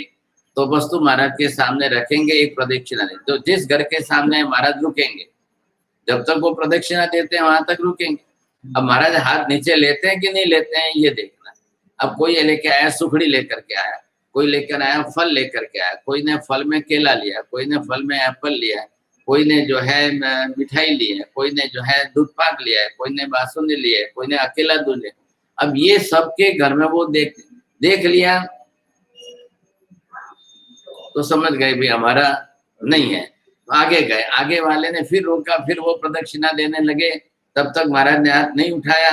चलो भाई जाने, 3 प्रदक्षिणा पूरी हुई, जाने दो। फिर तीसरा, पूरी गली में हम साथ में चलते थे, हम देख रहे थे, अब उनका हाथ ऐसे का ऐसे ही ख्याल है। फिर एक जगह क्या पदार्थ कौन सा आया, उन्होंने हाथ नीचे उतारा कि वो लोग नाचने कूदने लगे। फिर उन्होंने 3 के बदले 12 प्रदक्षिणा दी, आरती उतारना चालू किया। हाँ, वो उनके वहाँ पहले है रिवाज, तो महाराजों की आरती उतारते हैं, मंगल दीपक उतारते हैं, महिलाएं सब गाती है, गीत गाती है, समझे कि नहीं। तब फिर आके महाराज को घर में प्रवेश करते हैं। अब जिनका अभिग्रह छोड़ दिया, मतलब इनका अभिग्रह यहाँ पूरा हो रहा है, तो सब लोग आएंगे बोलेंगे। उसके अंदर जो है, महाराज जी हम ये लापसी लेकर के आए हैं, महाराज जी हम लापसी ले, उनकी भाषा अलग है थोड़ी, क्या लेंगे, वहां पर कन्नड़ भाषा ज्यादा चलती है वगैरह, तो ये भाषा से व्यवहार करते करते उनको चलना है। अब उसी तरीके से उनको व्यवहार करना है। तो वो महाराज का अभिग्रह तो उनके मन में है ना, वो किसी को मालूम तो नहीं होता है। किसी को कान में कह दे तो बात अलग है, वो हमको मालूम नहीं है। वो अभिग्रह चलिए, अभिग्रह धारी की मुद्रा है, बस वो क्या है, महावीर स्वामी का अनुकरण करना, ये बात है। महावीर स्वामी का, उनके वहां सब सिद्धांत महावीर स्वामी के अनुरूप, हाँ बस यही, ऊपर इसको नीचे नहीं उतार सकते, बस ये हाथ दुखने आए कि नीचे कर दिया, ऐसा नहीं, ये संज्ञा है, ये संज्ञा से सब समझेंगे कि हाँ इनका अभिग्रह है। तो लोग एक एक पदार्थ घर में जो बना हुआ लेकर के सामने आएंगे, रोज ये करते हैं, रोज का है, यही तो मैं कह रहा हूँ आपको। हाँ पढ़े અત્યાર સુધી तो बताना था यार क्या है। नहीं, वो यूं करके नहीं गए थे, महावीर स्वामी तो मुद्रा में थे, लेकिन गए तब देखा ना चंदन बाला का अभिग्रह कैसे पूरा हुआ, ये तो संज्ञा बनाई है, ये तो निशानी बनाई है। महावीर स्वामी तो अपने ज्ञान योग से, हाँ अभी ये महावीर स्वामी ने ऐसा थोड़ी किया, महावीर स्वामी ने अभिग्रह धारण किया था कि नहीं, एक अंश कोई तो पकड़ना है इनको, एक ग्रीस खाए, हाँ एक करे बस, दूसरे घर के नहीं। वो चौका हो गया उनके घर का चौका, बहुत साधु बहुत एक घर है, एक साथ में, वो दूसरे घर के, दूसरे घर सब 5 खड़े रह जाएंगे, 5 एक साथ में खड़े रह जाएंगे। हाँ आपको दिखाऊं कल, देखना है, हाँ तो मैं दिखाता हूँ, फिर आप ये मत बोलना, आप टाइम निकाल के रुकना, फिर देख करके जाना, फिर आपको ख्याल आए। तो ये है मतलब, अरे उनके जो वीडियो आते हैं ना वो देख लो, उनके आहार पानी के तरुण सागर जी नाम तो सुना है ना आपने, तो उनका नाम सुना, उनकी गोत्री पानी देख लो। प्रोफेसर भी पर है भाई। हाँ बरोबर दिखाएंगे, यही तरीका दिखाएंगे, आप पूरा तरीका दिखाएंगे। आपको आप बोलो 5 साधु का देखना है, 5 साधु का देखेंगे, 10 साधु का देखना है, 10 साधु का। पीछे के पीछे सब साध्वी जी भी, तो सब एक घर में मेहमान है। तो अभी के पूर्व में तो इस वापन होनी है तो नहीं हाँ विजय, तो हमने बताया क्या है अभी के पूर्व में तो रसोई तो नहीं बनानी तो नहीं, आपने कितनी है क्या है वो देखना है। आप उनका अभिग्रह पूरा हो रहा है तो वो आपके घर बैठेंगे। बैठेंगे तो रसोई बनाओ। अब वो जो करना है आप जानो, क्या है वो आप जानो। आगे का वो क्या बोलते हैं, कैसे करते हैं, सब चीज का अभिग्रह पूरा होता है, वो क्या लायक नहीं। अब ये उनके वहां पे वो रसोई बनाने वाले को भी जो है उस तरीके से बनाना पड़ता है। स्नान करना पहले अनिवार्य, स्नान करके शुद्ध सफेद वस्त्र धारण करना अनिवार्य, फिर वो धारण करके रोज का गंजी पीसा हुआ आटा लेकर के बनाना है, फिर कुएं का पानी लेकर के बनाना है। ये सब उनके नियम बहुत भारी है। बॉम्बे में भी कुएं का पानी है। उनके दिगंबर का मंदिर है यहाँ पर अपने पाइथुनी पर, तो वहां पर कुआ है, पीछे कुएं के पानी निकाल के करते हैं। वहाँ चौमासा होता है, साधु साधु आते जाते रहते हैं यहाँ पर। लेकिन बम्बई में बहुत तकलीफ होती है, बहुत कष्ट है, लेकिन बाकी जगह पर तो आते जाते हैं, उनका व्यवहार तो है ही। चौमासे होते हैं ना सब जगह पर, और आज तो काफी बड़ी संख्या में होते हैं, ख्याल है बहुत बड़े पैमाने। चलो ये नए की व्याख्या हाँ, ये पहले तीनों स्पष्ट कर लो आप। हाँ, पहले तीनों के अंदर जो है देखो, पहले के अंदर क्या था, पहले के अंदर आपने मुख्य लक्ष्य दिया आभ्यंतर नहीं आंतरिक वस्तुओं को बाह्य के साथ गौणता से जोड़ना। दूसरे की अभी बात जो हमने की कि सर्व वस्तुओं का अभेद करना। हाँ, और तीसरे के अंदर द्रव्य की अंदर आंतरिक परिणति को देखना। अभी दृष्टांत किसका दिया था, ये सामयिक में है, ये दृष्टांत दिया था। कर्म संयोग से इतने भेद होते हुए भी सबके अंदर अनुभूत आत्मा तो वही है, ये आपने भेद दिया। फिर इधर जो है इंद्र का, तो ये परिणति के आधार पर। तीसरे में क्या हुआ, तीसरे में आंतरिक परिणति। क्या है, साधु महाराज को भी इंद्र से ज्यादा सुखी कैसे बताया, आंतरिक परिणति। हाँ, तो इंद्र का सुख किसमें है, बाह्य सुख है। बाह्य सुख उनका कैसा है, उनके लिए नंदन वन है, क्या है, उनके लिए समित है, उनके लिए जो जो प्रकार है वही साधु में घटा है। ये ज्ञान सार के श्लोक के अंदर आपको समझ घटा करके बताया वो। अब निश्चय नए से इन्होंने अलग अलग तरीके से ये व्याख्या, अब इनको परिणति के अंदर भी आप देखिए, तीनों बता रहे, पहला हुआ, दूसरा हुआ, फिर ये तीसरा। निश्चय नए की वस्तु स्व स्वरूप के संत समझाते हुए बाह्य पदार्थ से निरपेक्ष करते हुए आत्मा के परिणाम को वो विशेष भाव से आप देखिए, तब जाकर के ये आत्मा परिणाम ग्रस्त जो है व्यवहार करना है। तो सामायिक के अंदर जो आया वो निश्चय नहीं से आया। अब निश्चय की दृष्टि से समभाव में जो आत्मा है वही उसकी सामायिक है, और ऐसी परिणति के परिणाम जो बने हुए हैं वो सामायिक का अर्थ है। लेकिन बाह्य भाव से तो वो किस रूप में है। अब तीर्थंकर परमात्मा आदि महापुरुषों के घरवास के अंदर बसना, वो व्यवहार नहीं से तो घर में है, लेकिन वो मति श्रुत अवधि तीनों ज्ञान से जन्मजात परिपूर्ण होने के कारण वो व्यवहार नहीं से घर संसार में रहते हुए भी आत्म भाव के गुणों में रमण करते रहते हैं, लेकिन अपने कर्म का उदय भी तो जानते हैं ना वो, और वही सामायिक है मुख्य रूप से। अब अगर वो निद्रा आदि बरोबर करते हैं तो निर्मल आत्म परिणति है। अब सामायिक भाव इस तरह से निश्चय नए के अर्थ को घरवास में घटते हुए भी भाव से अपरिणतपना और स्वगुण मात्र के अंदर परिणतपना, ये सांसारिक दुनिया के लोगों के लिए समझना अलग से होता है। वो नहीं समझ सकते हैं, क्योंकि हर व्यक्ति बाह्य रूप से व्यवहार करता है, तब आंतरिक निश्चय नहीं से कहाँ देखता है, सबको अंदर की आत्म परिणति कहाँ आती है। अब एक दृष्टांत तो प्रचलित तो मालूम ही नहीं आपको, महावीर स्वामी को पारना किसने कराया, और जीरण शेठ और पूरण शेठ। तो जीरण शेठ तो खाली भावना ही बातें रहे, जीर्ण शेठ भावनाए भावे महावीर प्रभु घेर आवे। तो वो तो खाली भावना में रह गए, तो व्यवहार ने से पालना तो पूर्ण शेठ ने कराया, लेकिन ये जीर्ण शेठ की जो भूमिका रही वो आत्म भाव की परिणति कितनी परिपक्व रही, ये उनकी विशेषता बनी रही। तो ये जब केवल ज्ञान की प्राप्ति का समय जब आया तब किसको, अब भरत चक्रवर्ती 6 खंड के मालिक हैं, तो बाह्य व्यवहार से तो व्यवहार ने से आप क्या कहेंगे, लेकिन उनका कर्ता भोक्ता भाव आदि उसमें से किसमें लेंगे उनको? ये निश्चय नहीं, परिणति के अंदर लेना, ये तीसरा भेद चल रहा है।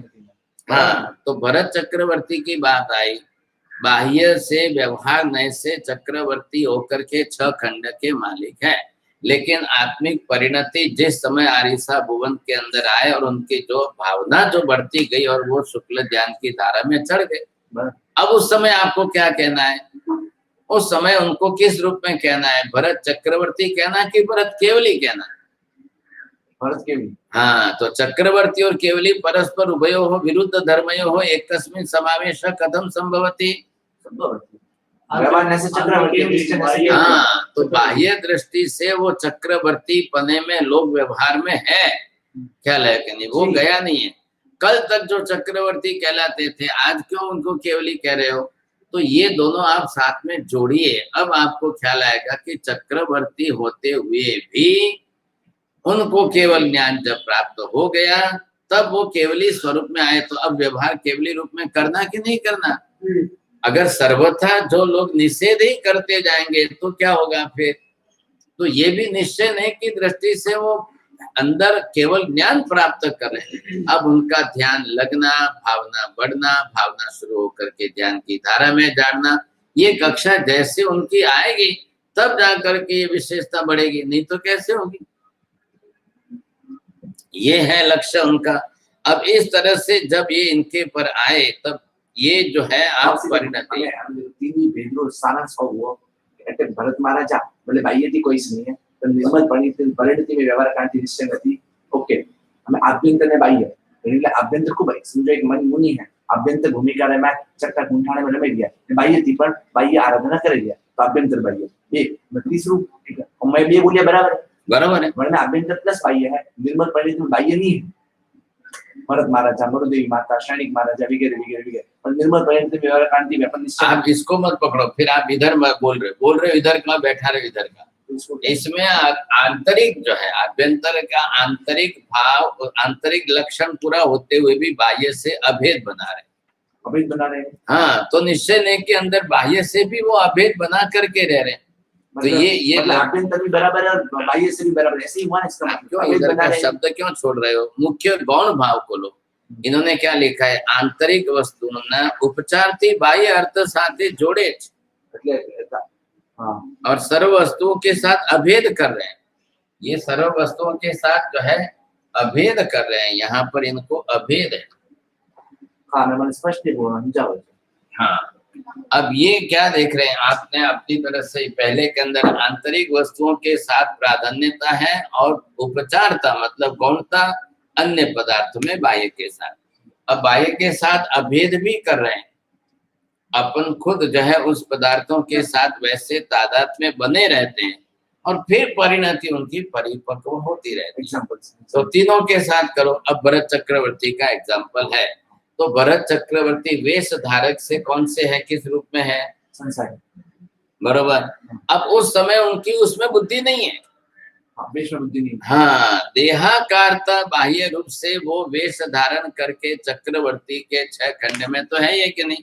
लेकिन उस समय उसकी बुद्धि उसमें नहीं है। बुद्धि बाह्य में से हटा करके अभेद पने आत्मा के साथ बना ली। अब आपने कहा कि पृथ्वी चंद्र गुण सागर चौरी के अंदर हस्त मिलाप में घूम रहे, प्रदक्षिणा दे रहे हैं उनके हिसाब से, लेकिन वो अंदर से आत्मा के अंदर खो गए, तब ये हुआ। अब नटवा जो है वो अपनी रस्सी पर नाच रहा है, लेकिन जब उसने दृष्टि खिड़की में देखा एक श्राविका वरा रही है गुरु महाराज को, वो देखते उनके भाव रमणता में वो आ गया। तब केवल ज्ञान की परिस्थिति, क्योंकि निद्रा हुए बिना तो नहीं होगा। केवल ज्ञान तो बाह्य वस्तु का व्यवहार ही नहीं है, वो तो आंतरिक प्रक्रिया अंदर आत्मा में होने वाली है। तो आत्मा में अंदर जो हो रही है वो किस रूप में कैसे हो रही है, अंदर जो हो रही है, तो अंदर आत्मा भाव की परिणति बदलेगी तब होगी ना। तो ये विशेषता उन्होंने लाई यहाँ पर। अब इस तरह से जब हो रही है तो ये विशेषता उनकी अपने साथ में बनी हुई है। आपने ये स्वरूप किया, अब इनको अलग करो, व्यवहार को इनको अलग करके फिर इसके साथ जोड़ो। पहले निश्चय नए को एक अलग से स्पष्ट कर लो, व्यवहार से फिर दोनों का स्पष्ट स्वरूप करके अब दोनों को जोड़ेंगे तो फायदा क्या होगा कि निश्चय एकांतिक नहीं होगा, व्यवहार एकांतिक नहीं हो जाएगा। ये हमारे जीवन में सबसे बड़ी समस्या क्या हो रही है, व्यवहार एकांतिक हो जाता है और निश्चय एकांतिक हो जाता है, तो एक अकेले व्यवहार से चलने वाले उसी में रह जाते। बस बात तकलीफ यहाँ पर है, ये आपको समझ करके चलना है, नहीं तो फिर मुश्किल हो जाएगा। तो ये आपको क्या करना है, अब जे भेद चे भी गति नो रे, जे उत्कट पर्याय कार्य निमित्त अभिन्नता रे, ये व्यवहार उपाय रे। अब जो नए अपने आप में व्यक्तियों के साथ भेद करे और वस्तु में जो उत्कृष्ट पर्याय हो उनके साथ प्रधान रहे, और कार्य और निमित्त कार्य कारण भाव का जो है बरोबर संभाले, तब जाकर व्यवहार नहीं आपका होगा। व्यवहार तीन का है। ये देखो इधर फिर से देखो, पहला क्या लिखा है यहाँ पर, सर्व वस्तुओं के साथ भेद। तो पहले इसको समझो, सर्व व्यक्ति सर्व वस्तुओं के साथ भेद करते हुए उत्कर्ष पर्याय के साथ होने से, अब ये क्या लिखा, उत्पन्न पर्याय के साथ उसके जुड़ने के कारण, और फिर तीसरा जो है कार्य कारण की अभिन्नता। तो आप समझने पड़ेंगे, कार्य का कारण के साथ जब हो तब भी आप, और यह कारण के साथ कार्य के साथ इस तरफ से ले रहे हो कि इस तरफ से ले रहे हो, तो भी दोनों के अंदर अभिन्नता आ रही है कि नहीं। व्यवहार में सर्व वस्तु और भेद है। हाँ, सर्व वस्तु का, इसको पहले देखो, सर्व वस्तु के साथ आपका भेद है कि अभेद है। सर्व वस्तु कौन सी हो गई, जितनी बाह्य उपकरण साधन सामग्री आपने रखी है, उगम उपत्ति किसका है, रजोहरण क्या है, वेश धारण क्या है, इनके साथ आपने भेद बनाया कि अभेद बनाया। तो संबंध किसका जुड़ेगा वहां पर, भेद। हाँ, तो भेद होता, भेद है, लेकिन भेद होते हुए भी आपकी जागृति उसमें है कि नहीं है। अब है, उसके साथ में आपको जो व्यवहार करेंगे तब आपको ख्याल आएगा। अब ये व्यवहार करते समय आपको क्या समझना है कि जिस समय निश्चय नयन के अर्थ को समझते हुए व्यवहार नय के अर्थ को भी समझते हैं और वो भी समझाते हैं, तब व्यवहार नय की प्राधान्यता अर्थबोध करते हैं। अब व्यवहार नय के अंदर क्या होता है, सर्व जो नए व्यक्तियों से भेद व्यवहार के अंदर करता है, तो गति सहायकता, स्थिति सहायकता, आकाश सवकाता, ये आखिर के पांचों पदार्थ में आए। तो पांचों पदार्थों के साथ में आपने जीव ने अपना भेद किया। अब भेद करते हुए भी वो सब जीव द्रव्य के अनेक भेद हुए। अब कौन कौन से हुए, राजा, रंग, रागी, निरोगी, सुखी, दुखी, कर्म, स्थिति से, स्त्री, पुरुष, ब्राह्मण, क्षत्रिय आदि। अब इन सब के साथ भेद करते हुए भी भेद प्रधान दृष्टि वाला अर्थ होते व्यवहार नय से, वैसा उसको अलग समझना है। भेद तो हुआ तो भेद से अलग तो करना ही पड़ेगा। साधु को सबसे अलग कैसे करना, वेश से ही अलग करेंगे। वे सब लोग इकट्ठे हुए, सब लोग खड़े हुए, तो वो उसमें भेद करके उसको अलग करना है। अब ये अनेक वस्तुओं के साथ, गुण आदि के साथ भी वहां पर आप देखिए, तो अनेक जो अनंत वस्तु के तो धर्म कितने हैं, अनंत है।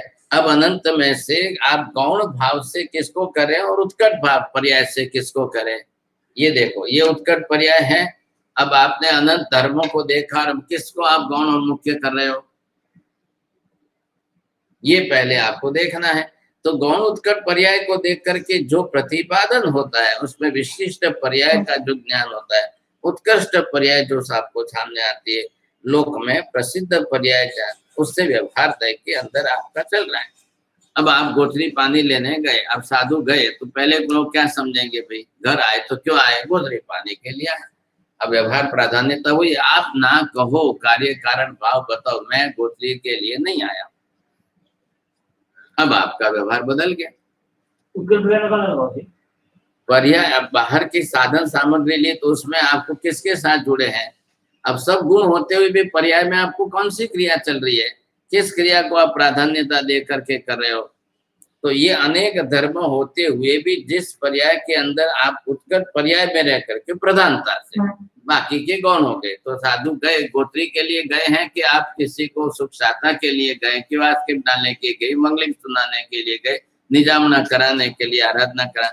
ये ऐसे जब आपके जो है व्यवहार में आपका हेतु स्पष्ट हो जाएगा तब कार्य कारण स्पष्ट हो जाएगा। अब उसी कार्य कारण भाव को प्राधान्य, या तो कार्य को कारण के अंदर अभिन्न मानो या कारण को कार्य के साथ अभिन्न करके व्यवहार। हाँ, अब देखो कार्य कारण भाव के अंदर स्पष्ट करोगे तब किस तरह से करोगे। आयु वृतम पयः वृतम, अब ये आपने देखा। अब जैसे ये विधान पर्याय, सब कितने स्त्री पुरुष सब भेद पर्याय है और सबसे आप अलग हो, तो सब भेदों को भी देख करके पर्याय से भिन्नता भी धारण करेंगे कि नहीं। तो सर्व वस्तु उसमें सब आ गए। उसमें आपको जीव है, द्रव्य के साथ है, तो जीव अजीव से भिन्न है, पुद्गल से भिन्न है, जीव धर्मास्ति का अधर्मास्ति के भेद सर्व इधर हाँ, सबके साथ। इधर आपने विशिष्ट जो साथ में जुड़ी है उतनी पर्यायों से भेद करो, वहां द्रव्य से भेद किया। द्रव्य भी है और पर्याय भी है। तो जब आपने द्रव्य से भेद किया तो द्रव्य देख कर भेद करे, जब पर्याय से भेद करे तो पर्याय को देख करके भेद करे। तो वहां पर अलग अलग करना पड़ेगा कि नहीं दोनों को। अब आपने जब किया, आपको साधु मान करके अब आपको भोराना है, जो साधु सबसे भिन्न है, दूसरों को तो नहीं बहनाते, आपको बहनाते। अब उसके बाद में अवस्तु का, वस्तु कौन सी है, अब वो कल्पती है नहीं कल्पती है, खपती है नहीं खपती है, उसका भेद करेंगे कि नहीं। नहीं नहीं भाई, साधु महाराज ने आ नहीं खपे, साधु महाराज ने आ नहीं हो रहा हूँ, आ हो रहा हूँ, साधु महाराज ने आ नहीं हो रहा हूँ, आ हो रहा हूँ। तो ये भेद हो जाएगा।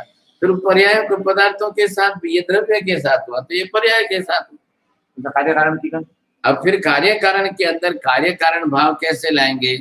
अब आपने जिस तरह से व्यवहार विधान किया, भाई ये वस्तु है और ये है, हम किसी को नहीं कहते हैं कि भाई ये तो जो है इस प्रकार के स्वभाव वाला, ये इस प्रकार के स्वभाव वाला है, लेकिन वो कार्य कारण भाव से आप करो। कितनी देर के लिए है।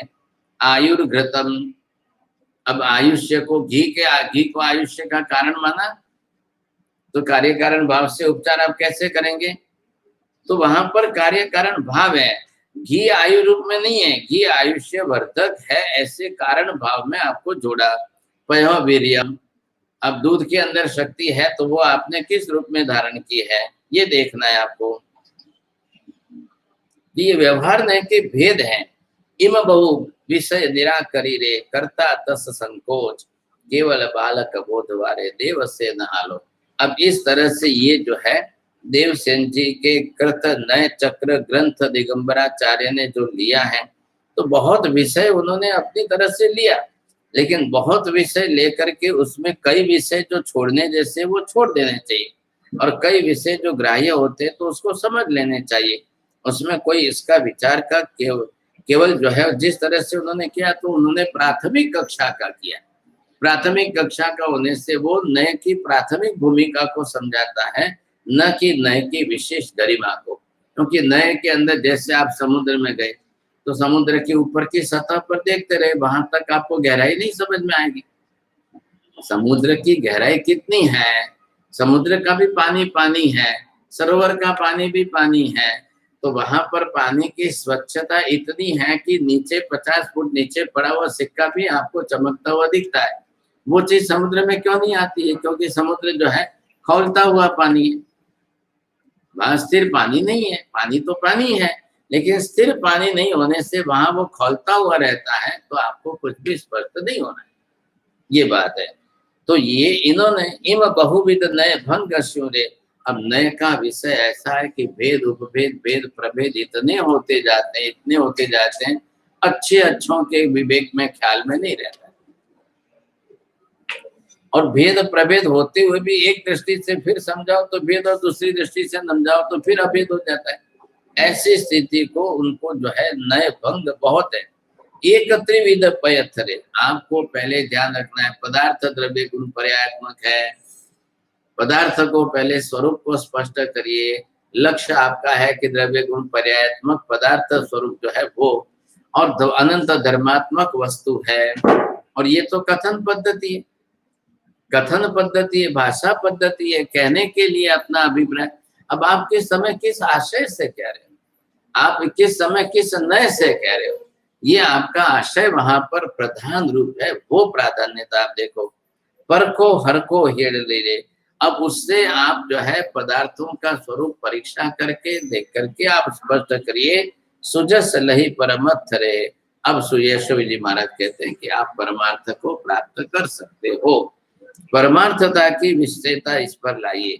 अब यहाँ पर देखिए सबसे मुख्य बात तो किस प्रकार की आई कि कितने लोगों ने निश्चय दय व्यवहार नय को बहुत प्राधान्यता दी, लेकिन प्राधान्यता दे करके निश्चय नय को एकांत निश्चय में ले गए, व्यवहार नय को भी एकांत व्यवहार में ले गए।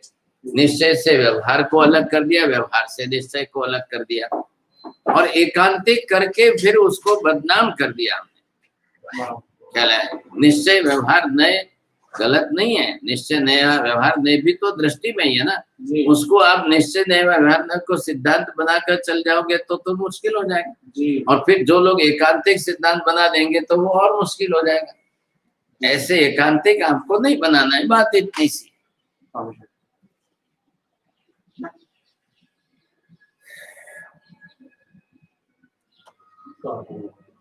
देख